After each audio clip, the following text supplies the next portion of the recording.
All right. Thank you guys for being here on the One Life community call. Sam, thank you for that wonderful introduction. That was actually caught on the live stream. Just the universe happened to put that on. So the first little bit of the last little bit of the song was on it. So thank you for sharing that with us. I think it's fitting for the community call to kick it off that way, because this is a monthly thing that we've started to do and that we're going to continue to do the second Wednesday of every month, to give you guys a chance to come together, to connect, to chat, to laugh. I know a lot of us would consider other people on the call family or very close friends. And so, as busy as we are, it gives us a chance to connect, and then also a chance to really dig in and learn. And our One Life's core pillars are vision planning, vision planning, relationships, wellness, and finances. And so these calls are going to focus around those 4 topics. And today we have a really exciting group of pair of couples that are going to share some wonderful insights on that. And just to give you guys a quick insight, quick updates before we jump into anything else, we're doing this so that One Life can help you, whether it's in person or online. This past week, we recently had a Dare to Dream event at Los Banos, and we have another one that's going to be coming up, that was 2 weeks ago. We have another one that's coming up this upcoming week. And so it's much bigger than things that happen on these calls or on these interviews, or even at our conference that's going to be this October. This community is really, really evolving into something special. So we just want to thank you for spending your time with us and hanging out with us every month. And Tim, anything else you want to add about community calls before we kind of hop into the guest speakers for today? No, just thank you so much, Hector, for hosting these. I'm really excited. Most of you know our guests. They're good friends of the community. They've been growing with us for some time. And as Hector said, One Life's teachings is centered all around, excuse me, vision planning, relationships, finances, and wellness. And we're going to be bringing to you on a monthly basis the experts in our community in all of these areas, and then some of you right on this call right now. So we want you to grow with us. And we look at this. There was a book called The Richest Man in Babylon that happened 6,000 years ago. And in this book, they had a thing called the Temple of Learning. And it was where it didn't matter whether you were the richest man in Babylon or a slave or anywhere in between. That's where you came to as a community. And that's how a slave, Akrod, 6,000 years ago became the richest man in Babylon. So we want to inspire young people, to be a part of this. Matter of fact, if you look around, Corey's a youngster. He's in his mid-20s, but I'm not sure there's any more. But we'd love to have a younger group join us on these and learn from us. And it's all about us all learning and growing together and becoming a deeper, close family. So thank you so much, Hector. Thanks, Sam and Patty. Thanks, Brandy. And, in true One Life format, I don't have a set agenda. Hector, I'm sure you do. So you take it from here. Sure. Well, I want to give as much time for our experts and obviously for you guys who are here attending to ask any questions of our experts. But before we do that, I do want to let you know that at the end, we will have a chance. One thing that Tim is really passionate about is just hearing about what you guys are up to. What's your jam? What you guys got going on? And so we'd love to have an update from some of you guys who are out there living your it and planning your it and making your dreams happen. So that'll happen at the end. So kind of get ready for that, and we'll talk about that. I'd love to, I don't know if even Sam or Brandy and Patrick have prepared something, but we wanted to go to our experts who, frankly, have been there and done that. And we've had two couples who have both written and are authors on this topic. We have the authors of Bigger Love, Patrick and Sam Cullinane. And what I love about them, and I got a chance to meet them at a One Life conference, is that they are the emblem. They are emblematic of that. When you meet them, you really see that they do have a bigger love for life. And it's I'm excited to hear kind of how that transformation happened.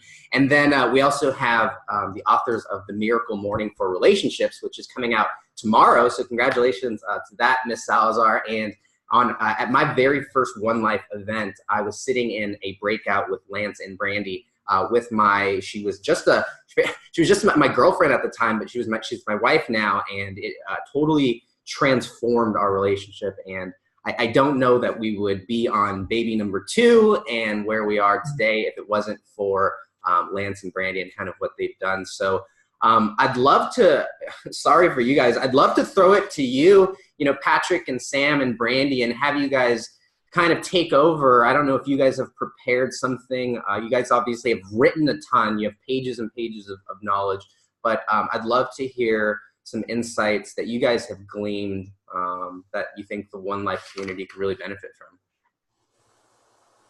Cool. Go. So I guess I'll pose a better question then.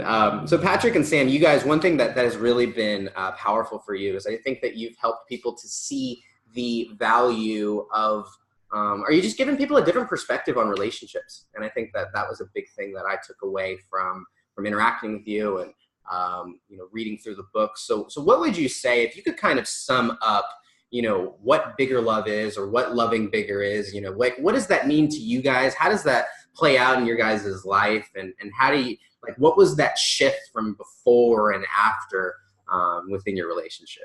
We kind of did it the hard way. So we definitely did it the hard way. We've been married almost 23 years, and whoop, whoop. The first 10 years of our marriage, we didn't really know what we were doing, which is where a lot of people are, right? And unfortunately, that resulted in us splitting up. Signing divorce papers. We actually really thought we were divorced. Yep. But we ended up, in a nutshell, we kind of pulled the nose up at the very last second, called the lawyer and said, "Did you ever file those papers?" And he's like, "Oh, geez, I forgot." So it worked out. And then the second half of our marriage has been much more exploratory, a lot more focused on work, on the relationship and in the relationship, and how can we make it even better and even better than that and better than that. And then learning how we got where we were. And it kind of culminated in us writing the book, in that here's all the cool shit we learned along the way.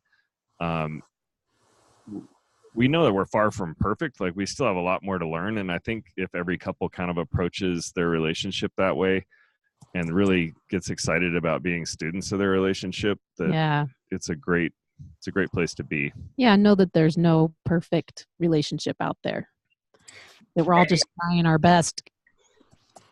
I love that. And I just want to appreciate you for sharing that. I had no idea that that's where it went. But what's interesting is that, Brandy, you have a similar type of just experience where your relationship grew out of, I don't know if you would call it a dark time or a low time or whatever you kind of want to call it. But can you share what that transformation was like and how you guys were really able to grow from that low point in your relationship, and how that plays out today?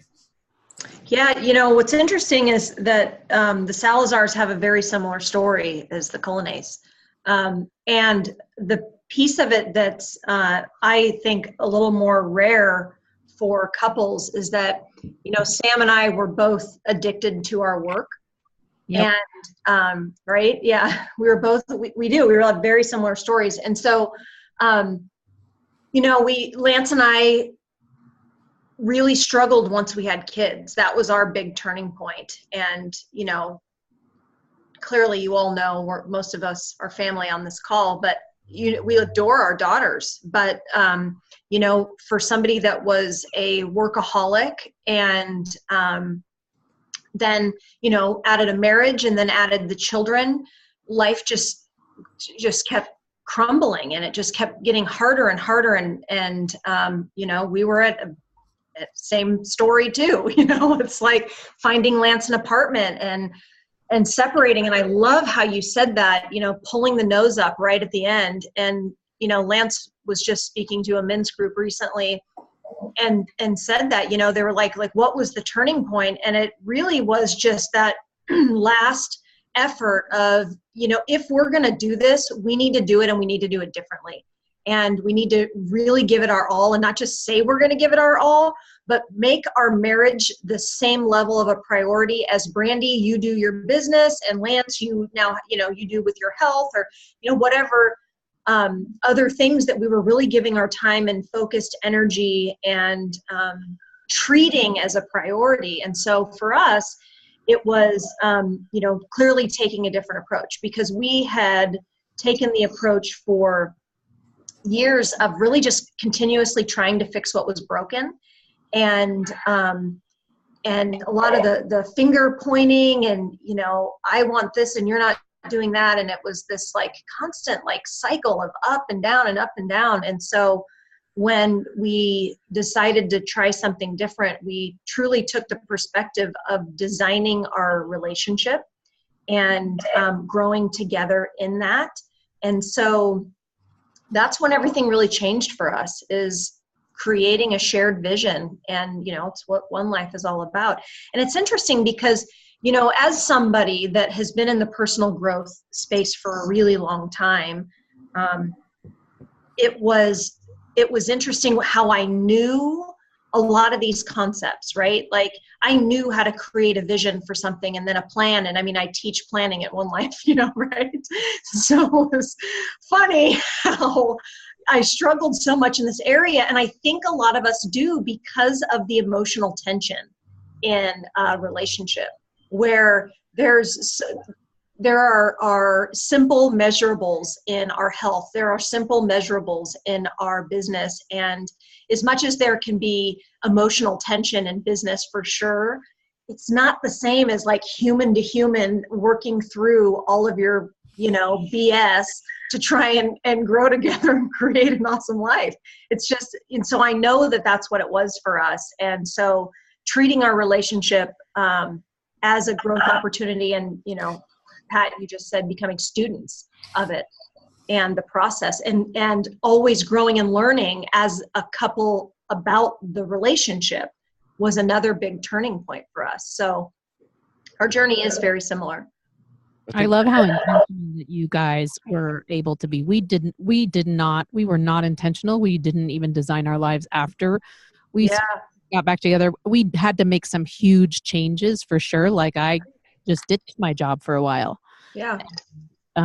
We decided I couldn't work in that sort of environment for many reasons, but I love how you guys design your life and how intentional you are. We are less designing and intentional, or we have been, and we're very new to the self-help growth. Patty did some, but I my first time being exposed to any of this was one of the One Life conferences, and I was like, what the hell? Who are these people?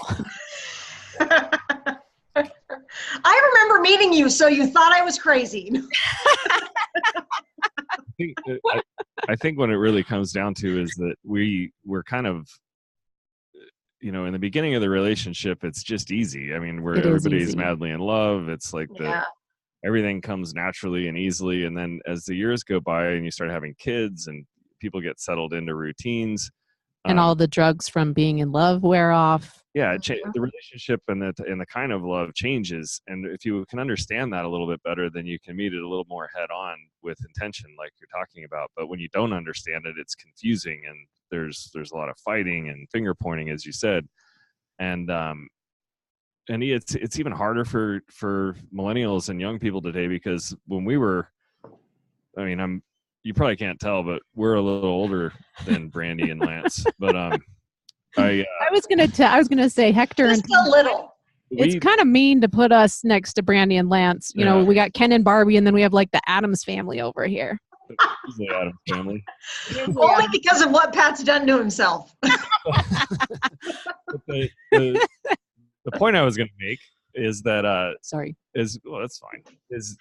Is younger people have it even harder, I think, because we didn't have. I agree with you. Marriage, we didn't have all the distractions. You know what I mean? With social media and phones going off all the time, and our kids having phones or any of that stuff. So I think one of the reasons we wrote the book was for this, hopefully, to help people if they are in that situation to avoid what we went through. But Yeah, that is what Us motivated too. my book. Like, oh, if you could skip all of the bad stuff that we did and jump to where we figured some stuff out, that would be amazing. Yep.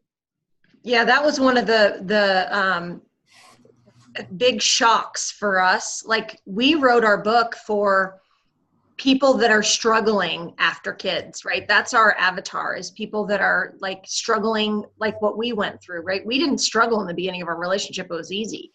It was once we had kids where it became hard. And so there's newlyweds that have read our book in our advanced reader team, and hearing from them where it's like exactly what you just said, I was like, oh my gosh, I didn't even think of that. But hallelujah. Can we just gift these books to people when they first get married or think about getting married? Because you really can plan ahead. And, you know, we just listened to this we love John Maxwell, and we just listened to a podcast with him and Rachel Hollis. And he said this one line that was so good. And he said, if you don't prepare, you will repair. And I was like, yes. Yeah. Isn't that good? If you don't prepare, you will repair. And so it's like in the beginning of our book, we talk about how, like, we didn't know any of this. Like, it was all so new. And like, you read the statistics and you read the science behind the, you know, you guys touched on it, the chemical response of falling in love and when that wears off and how all of this happens. And then you add kids and the woman has the hormones and there's all these things, you know, and we don't plan because there's really no manual out there to plan. Or, you know, the other thing that I will say, people aren't talking about it yet. Right. That is a big part of our mission, is to take the stigma and normalize the struggle in marriage. Let's just normalize it. We all go through it. It's not right. Yeah. Thumbs up. Let's just normalize the struggle. I want to get mental about it. We're the worst. But, and the other thing is that we've been sold a bill of goods since we were kids, you know, right. Disney, and it's, oh, madly in love and happily ever after. And then you realize happily ever after is actually like, holy shit, now we have to like do a bunch of work. Happily ever after only comes after you figure it out. And most people, there's 60% of the people are getting divorced or something ridiculous like that, right? And that's because it's so high.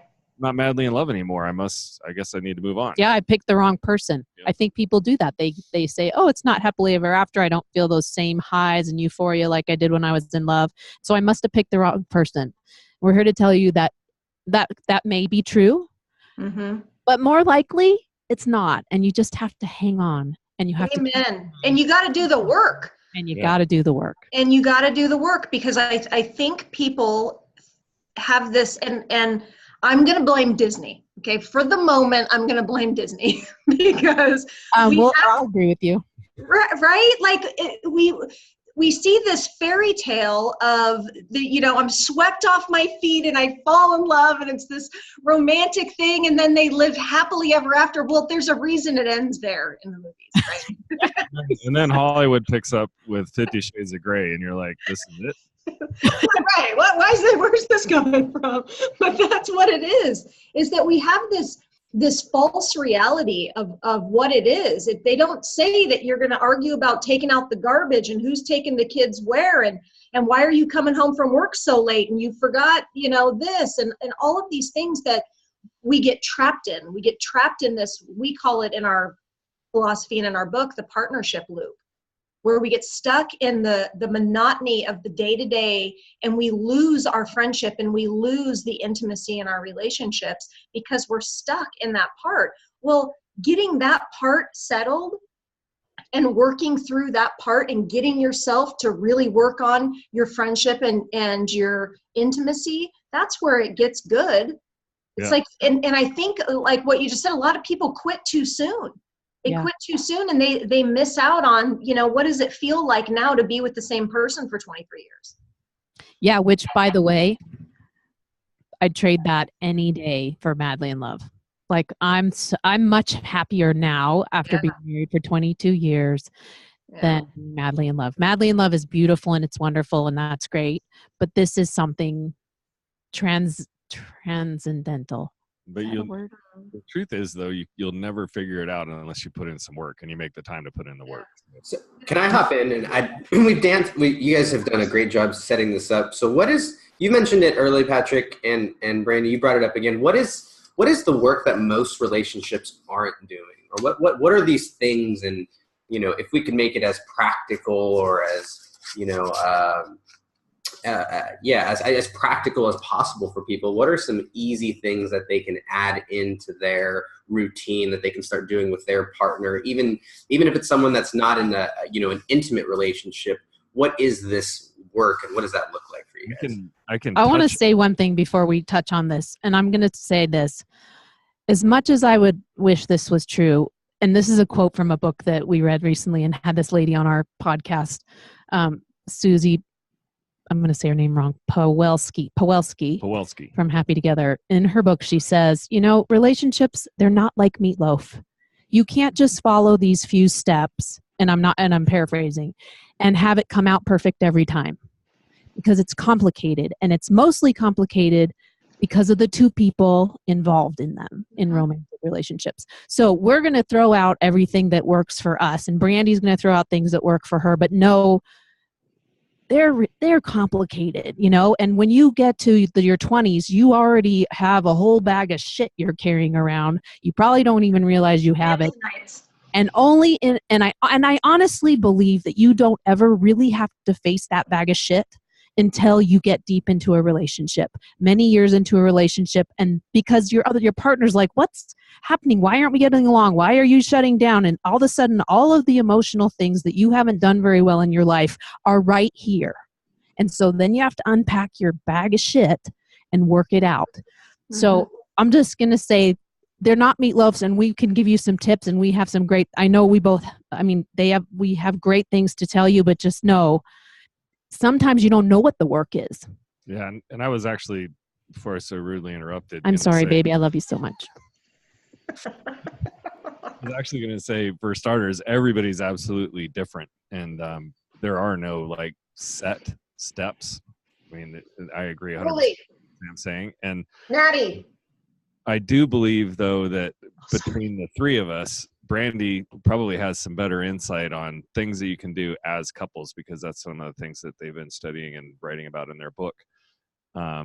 Oh yeah, I was on the advanced reader team, and I love the addition of team to the Savers. It's great. You guys should buy the book. I'm sure we're going to talk about that in a minute, but they have stuff that you can do. You guys should buy the book.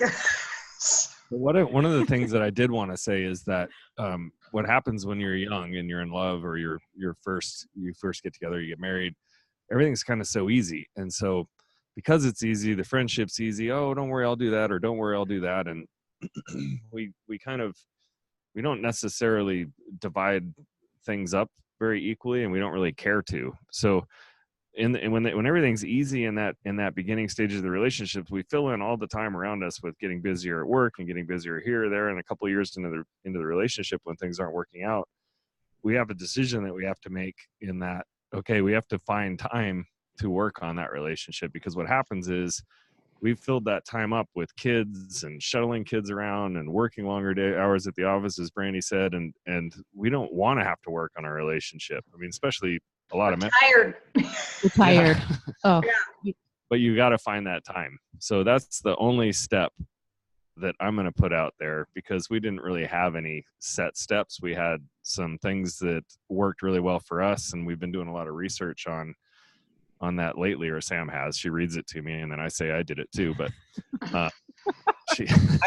hey guys, I'd love to hear more about Lance and Brandy's, but before we do, one of the things that Tina and I enjoyed most about your book, besides the he said, she said, and knowing you and just thinking of your voices and Patty's funniness, it was amazing to read it. But the part where it goes from lust to where you're kind of best advocates, and I think that's just the transition pieces, I think is good. If you guys wouldn't mind sharing that. But I think that. I agree. The types of love is what you're talking about that they have in their book. It is one of my favorite. It's one of my favorite parts of the book. Yeah. Yeah, so we talk about the Greeks, so Eskimos have, I don't know, dozens of words for snow, because all snow is not made alike. And Greeks, well, they're lovers, so they have dozens of words for love. And we picked out the ones that we thought were most applicable, because love, we say, when you say I love you to your child, that's a different love than you say I love to your lover or your mother. Like, it's, when we say love, it's such a confusing word. So the Greeks break it down into different kinds of love: friendship love, self-love, love between parents and children. The ones that they talk about with regards to partnerships, romantic partnerships, the two that Timmy's referring to, one is eros, and that's the when you're madly in love. And eros is that first couple of years. If you're lucky, it will last that long. And that's when you have all those crazy brain chemicals that are flooding your system. You get dopamine, you get, I don't know, lower levels of serotonin. And so some of these, and it makes makes you horny. It makes you a little crazy. Some of these things that happen in your brain are similar to when you're addicted to cocaine and or have obsessive compulsive disorder. So when you're madly in love, we put that up on a pedestal in the chick flicks, like, oh, look, they're madly in love. They're so crazy. They're obsessed with each other. They can't sleep. They can't eat. Well, the Greeks didn't hold it in such high regard. They said that was a little dangerous. It's risky. It's not, it doesn't last. And now we only know that after having to live through that and worried, in our third, fourth year of marriage, like, okay, we don't love each other anymore. I don't think we must not love each other because I don't feel like that anymore. Butterflies are gone. The butterflies are gone. I don't sweat. I'm not, I'm sleeping fine and I'm, eating. So there's this great migration that has to happen in a relationship if it's going to last. And that takes you to what we call pragma. And pragma is the love that comes from being in a relationship for a long time and all of the complexities and understanding all the complexities of your partner and what that the dance that you do between the two of you and really getting to know each other on a deep level and having such a building on each other's strengths is that's a good way to do it. But a different kind of love. It's more comfortable, it's attached, it's very close and nurturing as opposed to frantic and heart pounding. Yeah, and then I think the other thing that you're referring to, Tim, was we have a chapter in our book called Biggest Fan where if you can, when you've achieved pragma, and one of the best stages of it, in my opinion, is just being each other's biggest fan, being 100% supportive of each other. I got your back, baby. Yeah, I'm sitting front and center, stage front, and you're up there, and there is no bigger fan than this guy. Yeah, ditto. Hey-o. Did that answer your question, Tim? Yes, very nicely. Thank you. Yeah. And I think it was also, I remember being there for when they go through major medical issues and stuff like that, and just having a partner that going to have what it has to evolve. Yeah. So there's the Greek love for like a mother or like a parent to a child relationship is called storge. And that's the kind of familial love. And I think, you pull different kinds of love. I think you end up using almost all the kinds of love when you're in a partnership. And that storge love, when someone's going through something really rough, if you can't show up almost in a parental sort of a way, we have friends that have lost relationships because of that. If someone's hurting really bad, for you to negate it or ignore it or try to pretend like it isn't there. In fact, I think the story was her aunt had died and she was distraught, and he went to the funeral and then left and went to go on in a golf tournament right after that, and she was destroyed, and he couldn't understand why. So it's one of those things where you really have to figure out how to show up almost like a parent would if you're trying to protect your child with your partner. And I think that happens as you age more, right? As your health declines and we get old, and I won't go into more detail about what I think that's going to be like. Great. This was fantastic. Tim, do you have any other questions before? I know I'd love for you guys to be preparing some questions for both of you. Before we do, I'd love to hear just an overview. Why should we buy the book, Brandy and Lance? Oh. Well, I want to touch on the last question real quick, because I think it's a good question. And you know, from teaching planning, I think people like practical application. And our book does have a lot of practical application to it, because that is, you know, how our brains work. So to answer the question, like, what are the things people can do?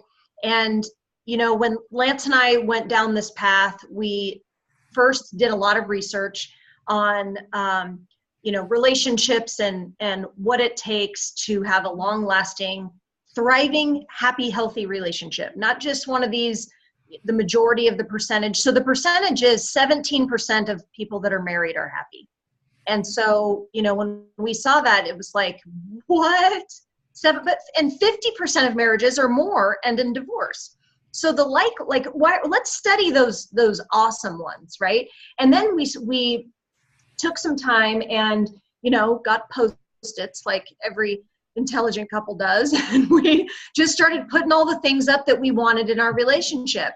And in all of this, we distilled it down to 4 relationship elements. And we have a really simple guide on our website, and it's free for you to go through this process and break it down in these 4 relationship elements. But the first relationship element, and each one, you take time to create a plan for it and get into action and move it forward and build each element as a solid foundation. The bottom, think of it as a pyramid. The bottom is 2 happy, healthy people. It's the you element. And so this is your emotional intelligence. How are you reacting to life? What's your mindset like? You have a positive mindset? Do you have a growth mindset? How are you socially intelligent? Like that. For example, mom dies, go to golf, not intelligent. It's not an emotional intelligent choice, right? Kid spills milk, you're screaming at them. Not an emotionally intelligent response, right? So having strong emotional intelligence, basic health, being healthy, being happy as an individual, having confidence as an individual. So 2 people that stand on their own, that then come together. So if your relationship is struggling, a lot of times this is where the problem is. One or both people are struggling in this you element. Once you both have that solid and you feel like you can stand on your own 2 feet, you go up to the next one, which is partnership. The second element's partnership. And in partnership, you've got parenting, you've got your finances in there, home schedules, all the basics. And we call it the partnership loop, where people get stuck in that section.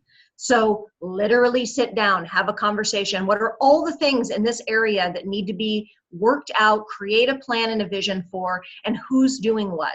What are our roles? What are our strengths? We believe in a strength-based relationship. I don't need to ask Lance to set the plans and do the schedule, because that's my superpower, right? He's got his own, and Lance, you can chime in anytime, honey, while you're driving in the car, although it may sound funny. And then the next element is friendship. So once these basics, all right, the you and the partnership, this is survival. So if you're worrying about your finances all the time and you're worrying about life's basics, it's really hard to have a good friendship with each other if you can't figure out who's taking out the trash. So it's really important to have this done. Then you go into the friendship element. And the friendship is where you literally become friends. It's a deep knowing. It's when you spend quality time together. It's having fun together, being fully present with each other. And then when that is safe, right? That's now solid. And it doesn't mean that you have to spend a year on each one of this. Lance and I went through this entire process in 30 days. That's how long it took us to feel like, because sometimes all it takes is an awareness. You know, when we interviewed Chris and Carrie Lockhead, it was a wonderful interview, and they, you know, there was this one part where she was talking about some things that he did that frustrated her. And he's like, she tells me, I just stopped doing it. I'm not going to, spit in the sink and not rinse it out if it pisses her off. Why would I do that? Just stop doing it. So sometimes just bringing the awareness and having that communication and saying, hey, I really hate taking out the trash. Could you do that? Or, hey, as a friend, like, I'd really like to go rock climbing more in our relationship. This is something I would enjoy. Would you do that with me? Great. And all just little things where the communication's opened and the shared vision is created and you get into action, it can happen really quick. So the last one is lovers. And this is where the pinnacle, the intimacy happens. And it really helps to be vulnerable friends and intimate friends so that you can open up the communication in that area and be able to have, vulnerability and, the other thing and the masculine and feminine energy, which is polarity, and it's really important to have a thriving, intimate relationship. So those are the 4 elements that we outline them in detail in the book. And then in the book, so why should they buy the book? Well, first off, the Miracle Morning in general is amazing. It was a piece, it was a tool that helped transform us in our U element that we continued as we strengthened our relationship. And we naturally just started adding a couple other things together because we wanted to extend our time together in the morning. And so once we developed our 4 elements, we were like, okay, so how could we be consistent with our elements and grow each element forward every day? And so we created a team. It's all 4 elements. So T is touch. And so in the morning, it can be as simple as just, putting your arm around each other, hugging, hand on thigh, hand over the shoulder. That you can do that, do that early. Yeah. E is education. So for us, we share what we've learned in either what we've read or listened to on our own personal miracle mornings. A is appreciation, share something with each other that we appreciate, generally from the day before. And then M is meeting. It's a quick check-in. Hey, how am I doing right now in our relationship? How was yesterday? Are there things that I can improve on? Did I, upset you at all? So that there isn't this day over day thing that tends to go on when we're frustrated with some of these little things. Just say it every day. Just say it. Just get it out. Okay, cool. Again, like Chris Locke had said, if she doesn't like me spitting in the sink, I'm not going to do it. Okay, you don't like me doing that, I'm not going to do it. I don't need to be, holding on to these things and sleeping and mulling. And so, and then that's the last one, and then meeting. And the other part of the meeting that's really great, especially for busy couples, which most of us are, is quick check-in. Hey, what do you got going on today? What do I got going on today? Who's grabbing the kids? I got this, whatever, quick schedule check-in. And so that's it. You can literally do it in 10 minutes. And, there's a lot of tips and things like that in the book as well to, have a great miracle morning for couples. So, that's it. And I think we agree pretty much with everything that, as far as your pyramid goes. We just might rework a couple of them from our perspective. Yeah. Here we go. Okay, you're wrong. Way more apt to put the trash out if I just got lucky. I'm like, oh, don't worry, honey, I'll go do that. You need to do some laundry? We think the lovers should be like at the top, but also like all the way down, maybe the middle. Like all the way down the side. No, like the middle, so it almost looks phallic. Yeah. Because you know what? If it wasn't for there's sex, a star on the chair. Never mind. I gotta be honest, if it wasn't for sex, Patty and I would not be together today. That's true. We just would not. Wow. Well, and I think that works for some couples, but I will tell you, and now working with couples, some of them can't even get to that point. No, I agree. They really can't. They can't even get to that point. There's either so much anger, resentment, frustration that if they just spent one day on each of the elements, working it through, that part would come so much quicker for them. That a lot of times there's one partner that's really struggling to go all in with that. And so that's where that comes from. But I agree with your just say yes philosophy, by the way. When we meet those couples, we're going to throw them over the fence to you. And when you meet the horny ones, chuck them over the fence to us. But the problem is the partnership.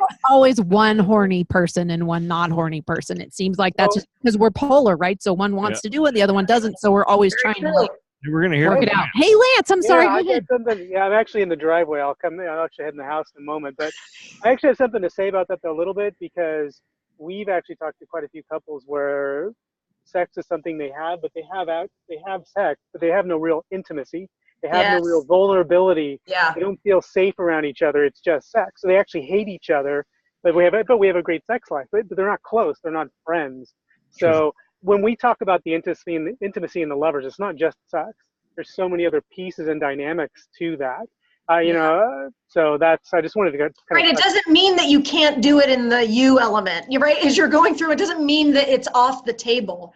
It just means that if you want it to be all that it can be, you have to be vulnerable with each other. You have to have a deep sense of intimacy. And when your partnership and your friendship isn't there, it's really hard for it to be all that it can be. That's why we do it on the counter. Sorry. Is that out loud? There's a video in the chat. Hey, Lance, do you have anything else to add? I bet he's I coming. think he's coming in the house. Yeah. Cool. In the This has been amazing, you guys. You know, I wrote somewhere back there, this is great, real. And you know, it's a tough thing. Any relationship's tough. And a lot of people in our community struggle, and it's just a lifelong commitment to love. And I think, who was it? One of us said, somebody in our community said, we just never were mad at each other at the same time. I remember. That's pretty fortunate. Yeah. When we stop trying to change each other too, that's a big one. That's a huge I have a one. lot of conversations with people kind of in various circles that we move in where they just want, you know, if she would just get this and start doing that, then it's like, no. Yeah. Yep. Well, we should wrap that piece up. Yeah, well, I'd love to throw it to the community who's sat around and sat around. That sounds so true. Who sat, with us, and if you guys have any other questions for either of the couples, feel free to put them in the chat or unmute yourself and turn on your video. I got a question for both couples. Anything you really wanted to say that you didn't get out before? Corey, go for it. Yeah, my question for both couples, everyone speaking, is how'd you know if you were with the one that was worth working for? Or guys putting in the work? Like, is it a feeling? Is it emotion? Like, I've got an example. I've got a lot of partners, but none of them are, per se, like the one I want to put like my life's work into building a long-term relationship with. So do you just keep looking, or how'd you know? Did you guys catch that? Did you catch it? Yes, but mute him now. Yeah, there we go. You guys got the question there? Yeah. Okay. I mean, didn't you say open this up by saying Corey's 25, 26? How old? No, I'm just saying I wouldn't put a ton of pressure on yourself at all. Yes, thank you. Yeah, I'm 26. Yeah. So I didn't meet Sam until I used to tell my friends, I'm going to be married by the time I'm 28. I don't want to be one of those like 60-year-olds dealing with a teenager. And, and then 28 happened and I hadn't even come close. And so I changed my statement to I'm going to meet the woman I marry when I'm 28. And I did get lucky enough to meet Sam. And I knew inside of 2 weeks that she was more special than anybody I'd ever dated. I played it cool and waited 2 months for her to say she loved me first. But, and then I asked her to marry me and we got married 6 months later, but you'll know. And if you've gone through some different girlfriends and you're like, I just don't think they're the one, then they're not. So don't worry about it. The only time you ever feel guilt is probably when you're feeling lonely. Then you're like, maybe she wasn't so bad. Been there, buddy. Yeah, right. And I'll say 100% to what he just said. Yeah, if you don't think that she's the one, she's not. And don't put so much pressure on yourself. But I'll add, to get really clear on what it is that you're looking for in a partner. And, like the qualities, the shared values. I think people miss this in the beginning, where there are some basics that, like, do you believe in this, the same basic things in life, right? And want to move forward in a similar direction. Like, so get clear on what it is that you're looking for, and just, you could change it over time. Just add to it as you meet somebody, and you just like create this vision, essentially, like we, create vision boards, or, but just make a list and say, hey, what, I met someone great. He laughs at me. But I was imagining the Heather Locklear poster I had up as a kid in the kitchen. Nailed it. In the 80s. That's what popped into my brain just now. Hopefully she didn't have a Tommy Lee poster. I don't think they were together yet. Get the other little young. Get your Heather Locklear picture up and write on there. When you meet someone and you appreciate a quality, just start to add to it. Just and attract this, like a vibrational thing. And then begin to work to become the person that will attract that level of person. That's what my advice would be. But stay authentic to yourself. In other words, don't change too much for somebody because you think no, and you need to change in order to keep them around, because that doesn't work out very well either. Right. Great question, Corey. That was fantastic. Thank you. That was very helpful. Thank you, guys. Any other questions, guys, for these wonderful couples here? We've probably got time for maybe one or two more questions that are out there. You guys can throw them in the chat. Hi, everybody. This is Tamra, and I just want to thank you so much for this call and all of what you've said. I just wanted to kind of touch upon why I joined the call. I'm single right now, and I've been looking, well, I haven't been looking at all to get into a relationship, but I really, really would like to. But right now I feel like I'm really tied up in work and getting my business started. And the more events that I start going to and the more people that I meet that are in the realm of like that have those qualities I'm looking for, and that partner that's going to help build my business with me and has those like qualities, and where we start thinking about the future together, that's what I'm looking for. But the reason I joined the call was just to hear from some people who have things that are going on that are really positive in their relationships, and what your advice was. So I just wanted to thank you so much, because it was really, really worth it and helpful. Thank you. Yeah, thanks for saying that.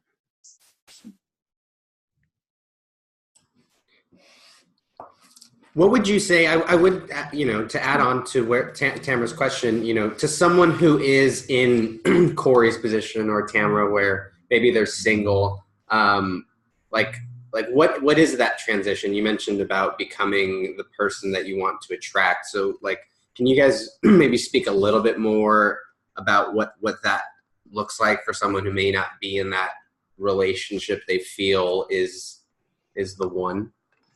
I mean, I have a theory on this, and or a strong opinion, we can call it. And again, this is just an opinion, but I believe that if you are in a place where you are single and desire to not be, because that's not everybody, right? But if you desire to not be single, you have to create the space in your life to allow someone to come in. And so, I hear people say, I'm not actively looking, but I would like it, right? That's common. Or I'm not really dating right now, but I would like to be in a relationship. If you want to be in a relationship, it's lead generation. It's just like anything. You need to get yourself out there and be around people, go on dates. And when it doesn't work, and then guess what? You'll add more things to your good list. You'll be like, no, that ain't the guy, right? What is your number? Oh, so that is my belief, is you need to treat it like it's something that you seriously desire in your life, and not something that's just this passive thing, or I'm just going to wait until the universe drops it in my lap. Nobody's dropping it in your lap. You got to get out there and, right? and again, be that person that attracts this amazing person. So think about your you element. Like, what's some baggage that you could clean up? What are some Samsonites you could drop off at the airport? And do the work, because the more you do the work, the more you attract somebody that's already done the work. That's what I wanted to highlight too, is that use the time that you have now to just really focus in on loving yourself. Getting to know yourself, developing your emotional intelligence. Yes. And when you become super self-confident in who you are and what you're about. And that you don't need anyone else. Exactly. Yes. That's when the person will be attracted to you. That's when they'll show up. That's when like, they'll I just show got up. here. I don't need That's when, anybody else. because that's when you'll be ready. Yes. You will be ready, and you have to still get out there, though. They need to be able to see your face. They can't see your face in your living room. They won't find you on Netflix. Hector, They won't find you on Netflix. You got to get on the Tinder. Did you guys see George's question? If you guys could give us, in a minute each, what's your number one strategy to diffuse an argument or disagreement to get back? Lance has a good one on this one. I do? Yeah, humor. Yeah. His is humor. Yeah, well, but not everybody can use humor. So I think that what George is asking, is there a strategy that kind of works for a lot of people? And one that I've really appreciated, I think works for a lot of people, is feeling into love. It's along the lines of, it begins kind of with remembering, before we even get into the argument, is remembering why you fell in love in the first place, is trying to remember the wonderful qualities or why you love the person you're in a relationship with in the first place. And in a lot of ways that helps me when we're in a challenge to diffuse that, to feel into why I love her in the first place, so that I don't get triggered, that I don't react. So a lot of that, it has to do with my own personal growth. I meditate so that I can act wisely versus react blindly to a situation where we're challenged or we're arguing. Additionally, when things do get way too heated, we have like a safe word. If we're talking to each other in a way that's disrespectful, or we're getting off track from what the actual argument really is in the first place, we'll say things like different. We'll say different. And that triggers me or her if I say it to her. Unless I'm really mad. Unless she's really mad. And then I just walk away. Because we have had moments where we get so angry at each other that we know that we're not going to resolve anything in that moment. And we literally retreat from each other. But that's an understanding that we have with each other. Like, okay, we're getting nowhere. We're walking away and we're coming back. Here's another thing to keep in mind. There are different levels of disagreements. And unfortunately, we get trapped in the baby ones that don't actually matter. And a lot of times you just got to let it go and move on. There's a massive amount of minutia that we can get caught in relationships where we're arguing over. And at the end of the day, we might even agree. Like that doesn't 75% matter at all on the topic, but we're arguing over who was more right. Yeah, being right, giving up being right in a relationship is, I think it's critical. I do too. Hung up on getting right, then you're never gonna. It's always gonna be like. Right. Yeah. And if it's a big thing, you've got to have a conversation about it. Like big things need to be sat down and quickly. So once you're done being heated, you need to sit down and have the conversation. It's again, when we let these things go day over day over day, it's toxic in a relationship. Well, and open up the possibility that being right isn't important, and that the other person's point of view might have every bit as much validity, if not more so, than yours. And you diffuse them pretty quick that way. And that the relationship is more important than either of you being right. Right. Yeah, that's exactly what Lance was just going to say. Yeah, I was gonna say the art of arguing comes with practicing and letting go, and then listening to what the other person has to say versus charging in with blaming and shaming and all of those other things. It becomes from turning and trying to understand their perspective so that the two of you can come to an agreement on what you're disagreeing about in the first place. Did you really hear what they just said, or were you thinking of what to say next? Right. Exactly. That's perfectly put. There's another guy who came on our podcast who said, and I think this is for people who really love to be right and they, get into the argument, but he said the greatest master always concedes. So if you think, if I just concede, then I actually am helping this relationship. I'm doing the right thing. Yeah, by conceding, I'm more right than they are. Yeah, then you still get to be right. I love it. I'm gonna jump in and offer just a thank you to everybody because we are at the hour mark. So if you guys do want to stick around, and if I don't know, we haven't asked the Cullinanes or the Salazars for more than an hour, so I do appreciate you guys sticking around. If there's any questions, Brandy and Lance, is the book is available tomorrow? When, like, how? Yeah. Yeah. Yeah, it's live on Amazon and you can purchase it. But tomorrow is our release day. Okay. How much, Yeah. Congratulations, you guys. So those of you on the call, no. how much is it going to be, Brandy? You what? How much is the book going to be tomorrow on your release day? I'm not sure. Well, I would. We actually don't know. Yeah, Hal's team manages the back end of all of it. Well, regardless, I would ask that anybody that buys it leave a review. That's important. Oh, yeah. Yes, the reviews, especially early on, are so important. And Patrick and Sam's book is on Amazon as well. The Yeah. links are at the top of the chat. Bigger Love. Just search it on Amazon. We're re-releasing it this year under a different name with new, Yeah. improved We had a focus stuff in group it. tell us the name of our book was lame. So Well, it just doesn't tell anybody what it means, right? When you pick that book up, you're like, bigger love, I don't know what that really means. It could mean polyamory, which I've gotten a lot of questions about. yeah. Yeah. Whoa. I mean, I get, And Lance and Brandy, your guys' book is named The Miracle Miracle Morning for Miracle Transforming for Couples. for Couples. Miracle Morning. Somebody asked Sam once, "Is bigger love though? Is that because Patty's about 20 pounds overweight?" Whoa. Yeah. Before we close it off, did any of you in the He community loves you, Patty. just up with what you're up to, or say a few words?